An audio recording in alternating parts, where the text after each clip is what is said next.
చేయగలుగుతారా? మళ్ళా 1 తీయగానే ఇది ఇవి పోవాలి. మళ్ళీ 1 ఎంటర్ చేయగానే రావాలి. చేయగలుగుతారా? ఓకే.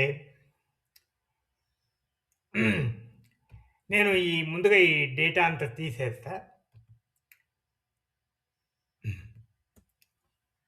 డిలీట్ చేస్తా. పోయింది.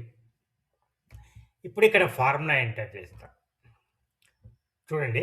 Is equal to if condition C1 is equal to 1 comma ఏం కావాలి? డేట్ రావాలి.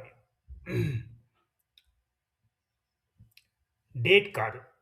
సీక్వెన్స్. 365 రోజులు కాదు. ఒక్కటే కాదు కదా! Sequence bracket open 365 rows comma 1 column comma ఇప్పుడు డేట్ DAT డేట్. ఏం డేటు?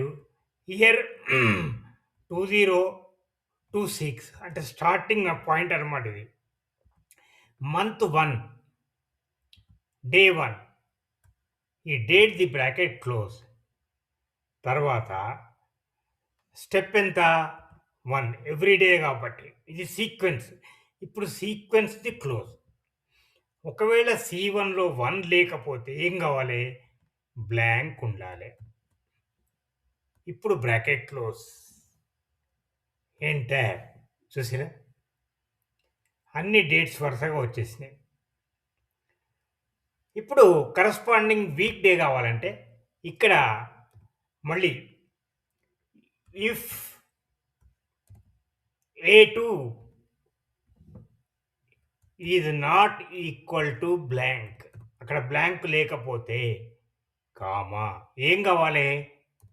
టెక్స్ట్ అక్కడున్న డేట్‌ను టెక్స్ట్ A2లో ఉన్న డేట్‌ను కామా ఫార్మాట్ చేయాలి.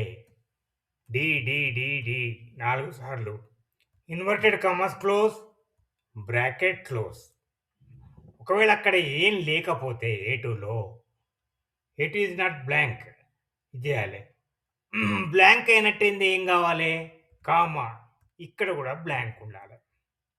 Bracket close. ఎంటర్. ఇప్పుడు